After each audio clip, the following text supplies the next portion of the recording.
أو زد عليه ورتل القرآن ترتيلا। ये हमारे साथ जुड़िए और कुरान पाक को तजवीद के साथ पढ़ना सीखिए।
وإذ جعلنا البيت مثابة للناس وأمنا واتخذوا من مقام إبراهيم مصلى وعهدنا إلى إبراهيم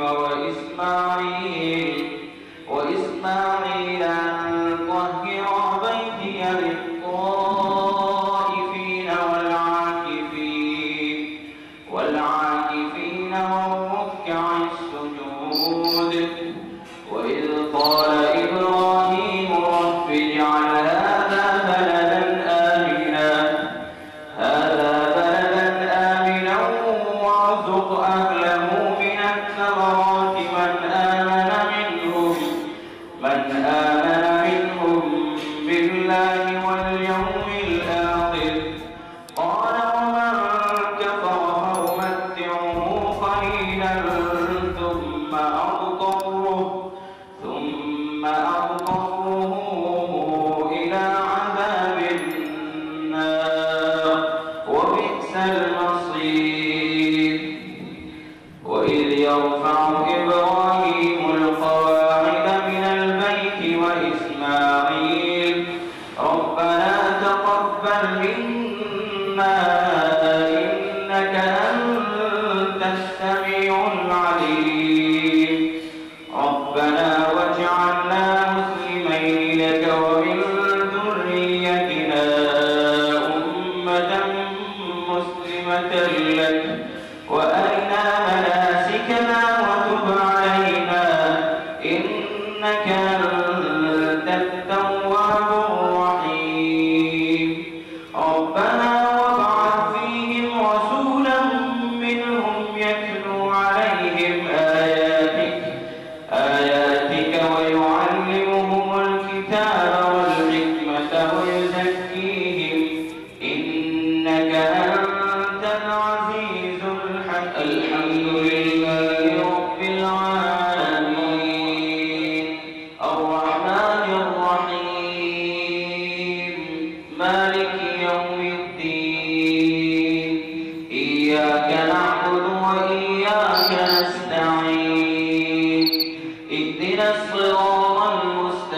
الله اصطفى لكم الدين فلا تموتن إلا وأنتم مسلمون.